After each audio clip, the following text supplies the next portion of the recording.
Bismillahirrahmanirrahim. Assalamualaikum warahmatullahi wabarakatuh.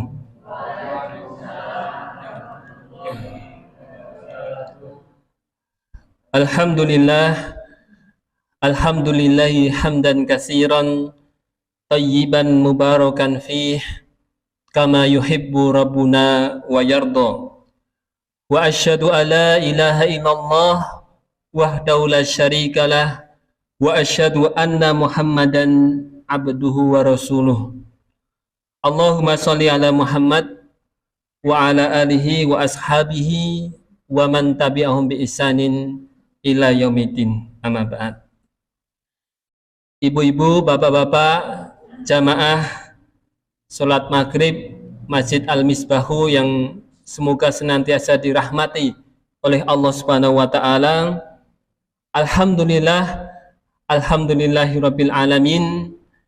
Kita bersyukur sebanyak-banyaknya kepada Allah Subhanahu wa taala karena pada malam hari ini Allah masih limpahkan berbagai nikmat dan karunia-Nya kepada kita semuanya, sehingga kita masih bisa menunaikan sebagian dari kewajiban kita sebagai seorang hamba untuk menjalankan apa yang menjadi misi di dalam kehidupan kita di dunia ini, yakni untuk semata-mata beribadah kepada Allah Subhanahu wa ta'ala. Bapak-bapak, ibu-ibu, jamaah yang dimuliakan Allah, pada kesempatan yang baik ini insyaallah saya akan melanjutkan pembahasan tentang kaidah-kaidah kehidupan, yang mana kaidah tersebut hendaknya bisa menjadi pegangan hidup, hendaknya bisa menjadi petunjuk, sehingga di dalam perjalanan kita di dunia ini akan menjadi perjalanan yang mengantarkan diri kita kepada keselamatan dan juga keridhaan dari Allah Subhanahu wa ta'ala. Bapak Ibu sekalian yang dirahmati Allah,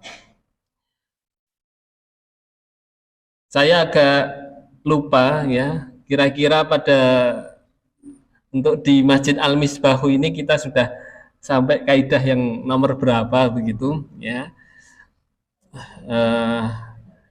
Terakhir kali kalau tidak salah di sini saya menyampaikan tentang kaidah keseimbangan ya, berikanlah kepada setiap yang berhak itu haknya masing-masing ya. Fa'ati kullati haqqin haqqahu ya, dan berikanlah kepada setiap yang berhak itu haknya masing-masing ya. Masih ingat mboten Ibu? Lupa nggih, yang penceramahnya aja lupa, apalagi yang mendengarkan.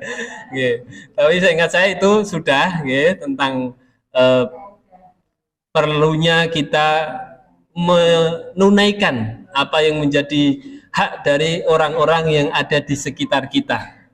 Ya, di sekitar kita ada keluarga kita, di situ ada suami, ada istri, ada anak-anak. Maka mereka berhak atas diri kita. Ya, maka tunaikan, berikan apa yang menjadi hak bagi keluarga kita ya. Mungkin ada hak nafkah bagi istri dan anak, dan itu menjadi kewajiban seorang suami ya. Ada hak pendidikan yang harus diberikan oleh orang tua kepada putra-putrinya ya. Dan juga ada hak suami ya, mungkin bagi ibu-ibu di sini untuk apa? Suami itu haknya apa Ibu? Untuk diberikan apa ya? Pelayanan dan lain sebagainya ya.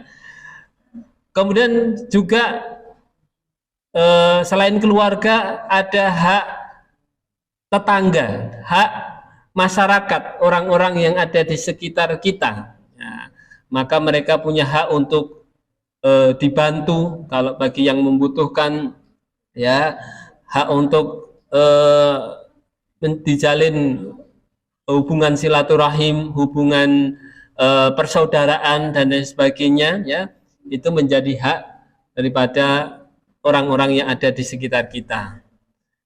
Begitu pula kita punya teman, punya sahabat, ya, maka juga harus ditunaikan haknya, ya. Dan juga ada hak orang tua, ya, yang mana kita berkewajiban untuk berbakti kepada keduanya, ya, memberikan pelayanan atau bahkan memberikan nafkah jika kedua orang tua kita sudah tidak lagi sanggup untuk memenuhi kebutuhannya, ya, dan seterusnya. Ada juga hak diri kita sendiri, ya, kita berhak untuk istirahat, berhak untuk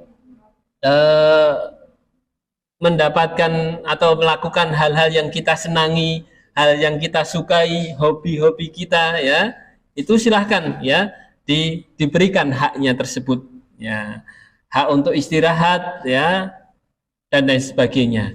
Dan juga yang tidak boleh kita lupakan juga di dalam kaidah untuk kita selalu menunaikan hak ini adalah di situ ada hak Allah Subhanahu wa taala sebagai Rabb kita, ya, yang mana Allah berhak untuk kita ibadahi, ya, untuk kita sembah, untuk kita taati apa yang menjadi perintah-perintahnya, dan kita jauhi apa yang menjadi larangan-larangannya. Nah, ini kemarin, ya, kalau tidak salah itu sudah kita sampaikan. Lalu yang setelahnya, nah ini saya agak ragu apakah sudah atau belum, yakni tentang i'malu, kaidah yang berikutnya, ya, i'malu fakulun muyassarun lima khuliqalahu, ya, beramalah karena sesungguhnya setiap orang itu akan dimudahkan menuju kepada takdirnya. Sudah dengar belum ini Bapak, Ibu-ibu? Oh, belum. Berarti mungkin sampai sini, ya, karena kalau di catatan saya urutannya setelah kaidah tentang perlunya kita memberikan hak bagi setiap mereka yang berhak, lalu kaidah berikutnya ini tadi tentang bagaimana kita memandang sebuah takdir, ya, memandang takdir ini, maka nanti kaidahnya adalah i'malu fakulun muyassarun lima khuliqalahu, ya, beramalah karena sesungguhnya setiap orang nanti akan dimudahkan menuju kepada apa yang ditakdirkan untuknya. Nah, ini Bapak Ibu sekalian kaidahnya. Nah, kaidah ini Bapak Ibu sekalian yang dimuliakan Allah Subhanahu wa taala, ini ada ada kisah yang melatar belakangi munculnya kaidah ini, yang mana pada suatu ketika Nabi pernah datang ke sebuah pemakaman, ya, datang ke sebuah pemakaman, lalu Nabi mengambil tongkat atau ranting begitu, kemudian Nabi menusuk-nusukkan tongkat tersebut ke gundukan tanah yang digunakan untuk mengubur jenazah yang dimakamkan pada waktu itu.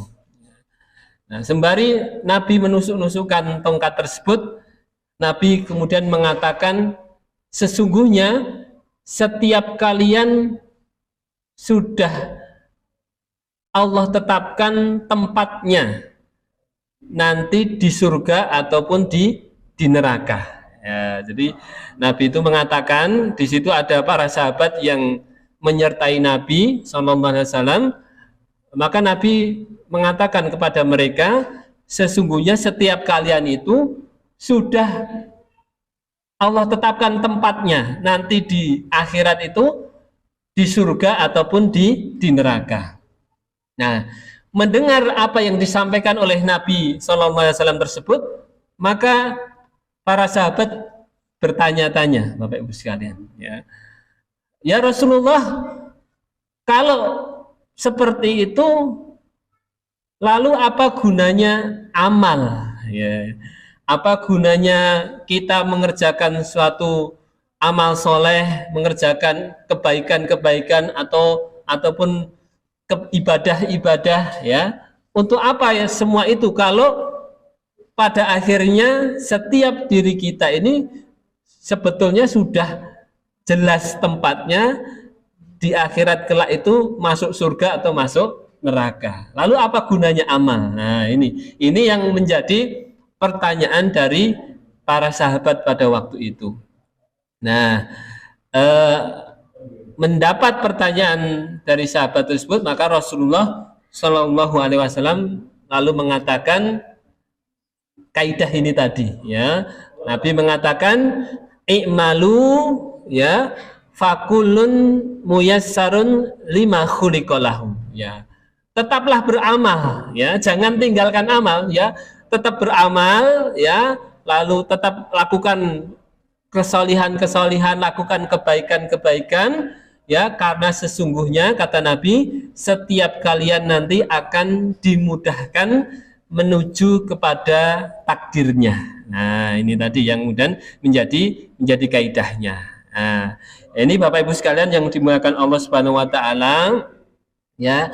Jadi dari kisah yang baru saja kita dengarkan tadi dan juga kaidah yang disampaikan oleh Nabi, maka bisa kita ambil pelajaran ataupun bisa kita simpulkan, intinya apa yang harus kita lakukan adalah beramal, beramal, dan beramal, ya. Meskipun kita mengetahui, maksudnya mengetahui itu mengetahui apa yang disampaikan Nabi tadi, ya, bahwasanya Nabi itu pernah mengatakan sesungguhnya setiap kalian itu sudah Allah tetapkan tempatnya nanti di akhirat, apakah surga ataukah di neraka. Maksudnya kita mengetahui kalau Nabi menyampaikan hal itu. Namun kan yang jadi masalah adalah kita masing-masing diri kita ini tidak tahu, ya, nanti di akhirat itu Allah tetapkan tempatnya di mana, apakah di surga ataukah di neraka. Nah, oleh karena itu Nabi kemudian menjelaskan kepada para sahabatnya, dan ini menjadi panduan bagi kita, ya, kita tidak perlu berangan-angan ataupun menerka-nerka ataupun dibuat gelisah, ya, nanti kita itu apakah sudah Allah takdirkan di surga ataukah di neraka. Ya, kita tidak perlu mencari tahu hal itu, ya. Cukup apa kata Nabi, kita itu fokus kepada amal kebaikan, amal soleh, fokus kepada ibadah kepada Allah Subhanahu wa taala, karena, ya, kata Nabi, kalau kita beramal maka Allah Subhanahu wa taala akan, ya, memudahkan diri kita itu menuju apa yang kemudian Allah takdirkan. Nah, ini, ya. Jadi kita tidak perlu peduli, ya, nanti Allah itu takdirkan kita masuk surga atau masuk neraka. Nah, itu menjadi rahasia Allah Subhanahu wa taala. Maka yang perlu menjadi perhatian kita adalah amal tadi, ya, ibadah tadi, kebaikan-kebaikan yang perlu kita lakukan, ya, selama di dunia ini, ya. Apabila kita fokus pada amal-amal ini, maka insya Allah, ya, sekali lagi Allah pasti akan mudahkan diri kita menuju apa yang ditakdirkan oleh Allah Subhanahu wa taala, ya. Dan kita mengetahui bahwasanya Allah Subhanahu wa taala yang maha adil, ya. Tidak mungkin Allah itu berbuat zalim kepada hambanya, ya. Kalau Allah melihat, Allah mengetahui hambanya ini adalah sosok yang bersungguh-sungguh di dalam taqarrub ilallah, mendekat kepada Allah Subhanahu wa taala dengan berbagai amal kesalehan yang dia lakukan, dengan kebaikan-kebaikan, dengan ibadah yang dia lakukan, ya. Dia sungguh-sungguh untuk berjalan menuju Allah Subhanahu wa taala, maka tidak mungkin Allah kemudian akan tetapkan hamba tersebut kemudian akan Allah tetapkan sebagai calon penghuni neraka, ya. Naudzubillah, itu tentu tidak seperti itu, ya. Allah Subhanahu wa taala Maha Adil, Maha melihat, Maha mengetahui. Kalau hambanya tersebut adalah mereka yang bersungguh-sungguh menuju Allah Subhanahu wa taala, maka Allah akan berikan jalan, ya, menuju apa yang mereka inginkan tersebut, yakni surganya Allah Subhanahu wa taala. Nah, Bapak Ibu sekalian yang dimuliakan Allah Subhanahu wa taala. Nah, itu tadi, ya, intinya mari kemudian kita fokus kepada amal, ya, pada karya, pada apa yang bisa kita berikan di dalam kehidupan ini, ya. Insya Allah kalau kemudian amal tersebut nanti bertemu dengan takdir Allah Subhanahu wa taala di masa yang akan datang, maka semoga amal tersebut menjadi amal yang luar biasa, ya, yang diberkahi, ya, yang bermanfaat untuk manusia dan lain sebagainya. Nah, namun apabila sebaliknya, ketika kita sudah beramal ternyata Allah Subhanahu wa taala itu menakdirkan hal yang lain, ya, tidak sesuai dengan apa yang mungkin menjadi harapan kita, ya. Kita melakukan sesuatu, kita berkarya, kita membuat sesuatu, ya, yang harapannya itu kemudian mungkin menjadi kebaikan bagi diri kita, bagi orang-orang yang di sekitar kita, ya, menjadi bermanfaat untuk manusia. Namun kadang-kadang Allah menghendaki lain, ya. Maka apabila seperti itu, tetap kita berprasangka baik kepada Allah Subhanahu wa taala. Semoga ketika Allah menetapkan takdirnya yang itu tidak sesuai dengan harapan kita, namun kita tetap berhusnudzon, semoga itulah menjadi takdir yang baik untuk diri kita. Nah, ini yang yang harus kemudian kita selalu yakini.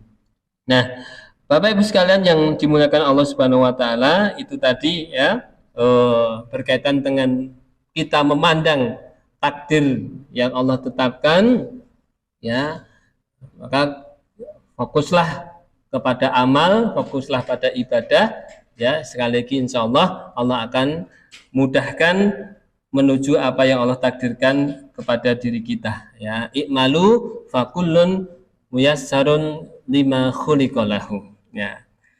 Kemudian yang berikutnya, Bapak Ibu sekalian yang dimuliakan Allah Subhanahu wa taala, masih ada waktu 15 menit, kita beralih ke kaidah yang berikutnya, ya.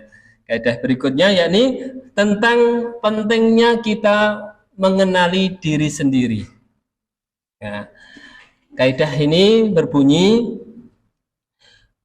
rahimallahu imra'an arafa qadran nafsih, ya. Rahimallahu imra'an arafa qadran nafsih. Semoga Allah merahmati orang yang mengetahui kadar dirinya. Nah, saya ulangi, semoga Allah Subhanahu wa taala merahmati orang yang mengetahui kadar dirinya, ya. Nah, kaidah ini Bapak Ibu sekalian, ini sebetulnya adalah perkataan dari Khalifah Adil Umar bin Abdul Aziz, ya, rahimahullah taala, ya, seorang khalifah sebagian ahli ilmu mengatakan ini adalah khalifah yang kelima, ya. Umar bin Abdul Aziz, meskipun beliau hanya memerintah atau berkuasa sekitar 2 tahun, namun mampu menghadirkan keadilan dan juga kesejahteraan bagi masyarakatnya. Nah, ucapan Umar bin Abdul Aziz ini diawali dari suatu kejadian, yakni ketika anaknya Umar bin Abdul Aziz ini membeli sebuah cincin yang harganya 1000 dirham. Cincin, satu buah cincin seharga 1000 dirham. Ya, kalau kita rupiahkan untuk nominal hari ini, ya, di zaman sekarang ini, ya, kurang lebih seharga 60 juta rupiah, ya, 60 juta rupiah. Jadi ini kisahnya, ada anaknya Umar bin Abdul Aziz membeli cincin yang mewah gitulah, ya, mewah, 1000 dirham atau senilai 60 juta rupiah. Nah, ketika mengetahui hal tersebut, ya, Umar bin Abdul Aziz lalu memerintahkan kepada anaknya untuk jualah cincin tersebut, ya, jualah cincin tersebut, lalu dari hasil penjualannya kamu berikan makanan, ya, kamu berikan sedekah makanan kepada 1000 orang fakir miskin, ya. Jadi kan tadi harganya ketika beli itu kan 1000 dirham, ya, disuruh jual sama ayahnya ini tadi oleh Umar bin Abdul Aziz, lalu dari hasil penjualan tadi, ya, itu berikanlah makanan kepada 1000 orang fakir miskin, ya, kira-kira satu orang yang mendapatkan 1 dirham tadi, ya, 1 dirham.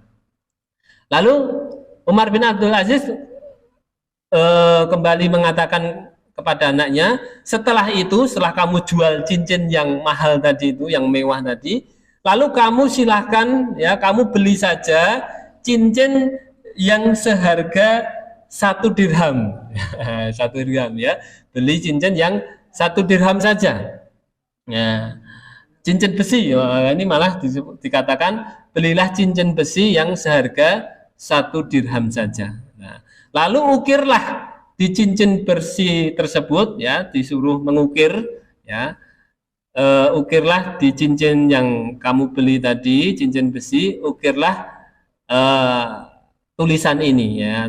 Tulisannya apa? Nah, tulisannya adalah kaidah yang tadi Bapak Ibu sekalian dengarkan tadi, ya.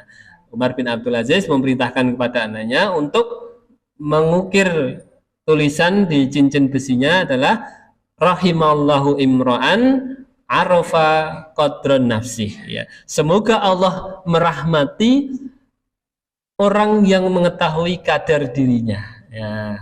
Ini Bapak Ibu sekalian, ya. Jadi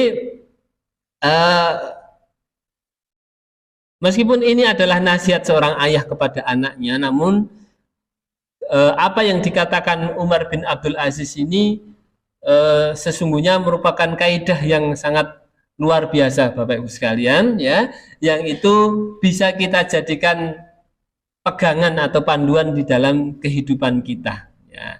Jadi intinya perlunya kita itu mengenali, mengetahui apa yang menjadi kadar. Kadar itu kemampuan, ya, atau kapasitas, ya, kemampuan yang kita miliki, ya. Ya, Allah Subhanahu wa taala, ya, tadi Umar bin Abdul Aziz berdoa, semoga Allah memberikan rahmat, ya, memberikan rahmat kepada orang yang tahu kadar dirinya. Nah, kenapa mengetahui kadar diri ini penting, Bapak Ibu sekalian, ya? Contohnya adalah ketika seseorang itu tahu kadar dirinya, tahu kemampuannya, maka insya Allah dia tidak akan kalau dia berbicara tidak akan berbicara tentang sesuatu yang di luar kemampuannya, ya. Dia tidak akan bicara, tidak akan berkomentar, ya, tidak akan memberikan tanggapan kecuali hal-hal yang memang dia menguasai, dia mengetahui hal tersebut. Kalau tidak, ya dia memilih untuk diam. Nah, ini contoh orang yang mengetahui kadar dirinya. Ya, ini kalau contohnya dipraktekkan dalam kaitannya dengan ketika berbicara tentang sesuatu. Nah, kalau kaitannya dengan kemampuan finansial misalnya, ya, kalau seseorang itu yang tahu kadar kemampuan finansialnya, keuangan dirinya, maka orang yang sadar, orang yang mengetahui tadi, dia tidak akan membeli, ya, barang-barang yang itu di luar batas kemampuannya, ya. Ya, ini pentingnya kayak gitu ya dalam praktek kehidupan sehari-hari. Kalau seseorang itu menyadari, wah aku itu belum mampu, ya, uang saya, tabungan saya, ya, di rekening itu belum cukup untuk membeli barang itu, ya, entah itu sepeda motor atau entah mobil, ya, ataupun handphone dan lain sebagainya, ya. Kadang-kadang kan gitu, ya, ada iklan, ada apa, ada macam-macam di TV dan sebagainya, terus kepingin segera punya, ya, punya ini, punya itu, ya. Nah, kalau dia tidak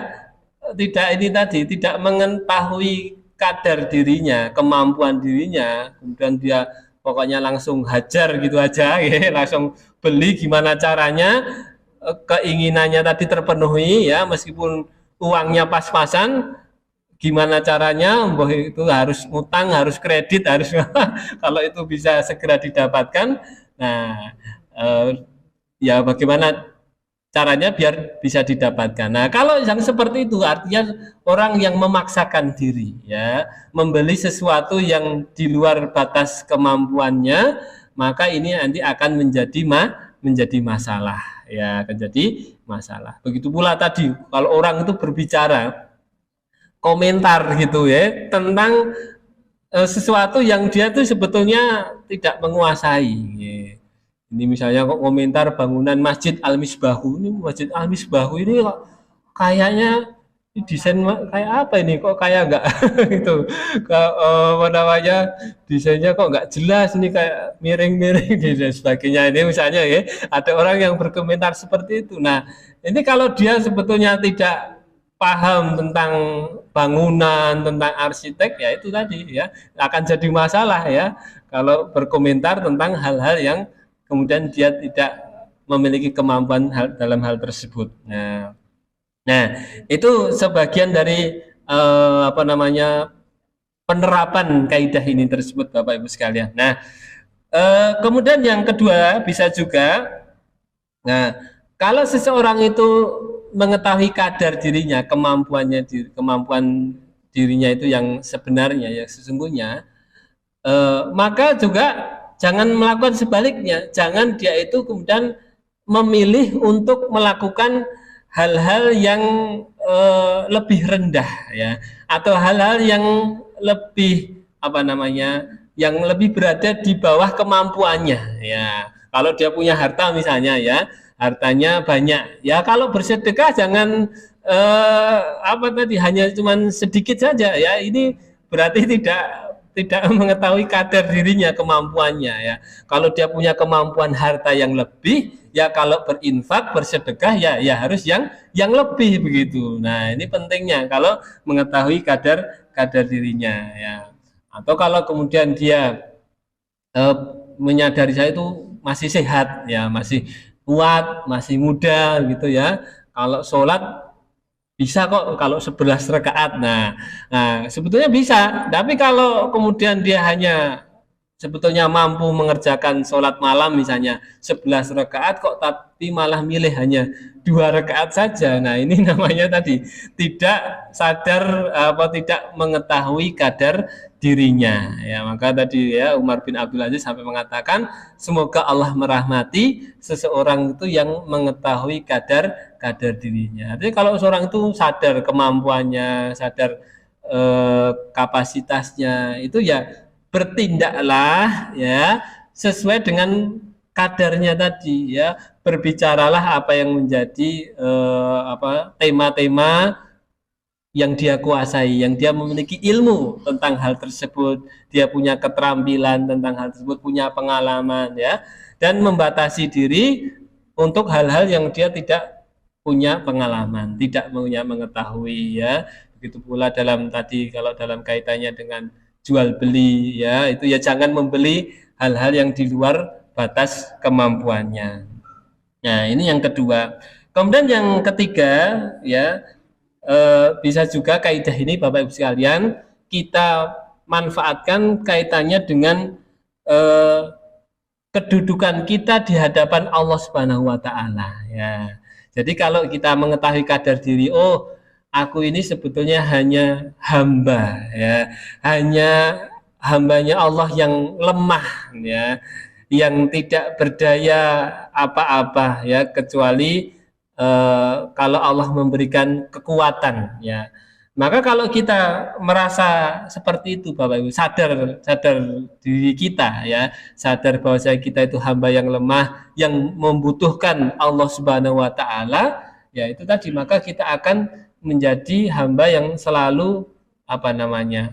Berdoa ya, selalu meminta pertolongan kepada Allah ya, selalu bertawakal, bergantung ya, bersandar kepada Allah Subhanahu wa taala. Ini karena apa? Karena kita sadar kita itu hamba yang lemah ya. Tanpa adanya Allah, tanpa kemudahan yang Allah berikan ya, tanpa ada kasih sayang Allah Subhanahu wa taala ya, sesungguhnya kita tidak mampu ya, tidak mampu melakukan apa-apa ya. Kita tidak bisa memiliki ini semuanya ya. Semua ini adalah pemberian dari Allah Subhanahu wa taala. Nah, bisa seperti itu ya kalau kemudian seorang itu sadar kadar dirinya tadi.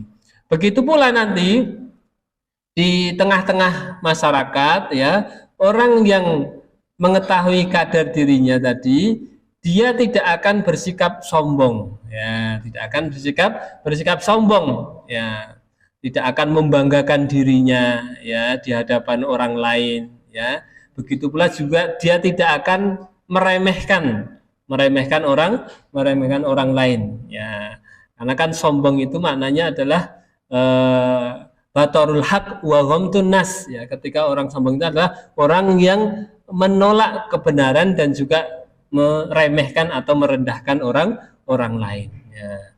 Dia sadar kadar dirinya ya, kalau saya itu cuma seperti ini ya, tidak pantas kok menyombongkan diri, tidak pantas saya itu meremehkan orang lain, merendahkan orang lain dan lain sebagainya. Dan yang terakhir Bapak Ibu sekalian, kalau seseorang itu juga mengetahui kadar dirinya ya, misalnya kok dia tahu dirinya itu orang yang masih kurang ilmu ya, yang masih bodoh dan lain sebagainya ya, maka dia akan tergerak, akan bersemangat bersungguh-sungguh untuk belajar ya, agar kemudian bertambah ilmunya, agar dia bisa keluar dari kebodohan menjadi orang yang berilmu apa saja, baik dalam urusan dunia maupun kaitannya dengan ilmu-ilmu agama ya. Saya itu belum tahu misalnya tata cara sholat yang benar, tata cara puasa ya, tata cara sholat sunnah, doa dan sebagainya. Kalau dia sadar tadi ya, kadar dirinya tadi, maka tadi dia akan berusaha untuk memperbaiki ya, berusaha untuk berkembang ya, bisa bertumbuh dan lain sebagainya ya. Begitu pula kalau seorang itu sadar saya ini adalah amalnya masih kurang ya, pahalanya masih sedikit ya.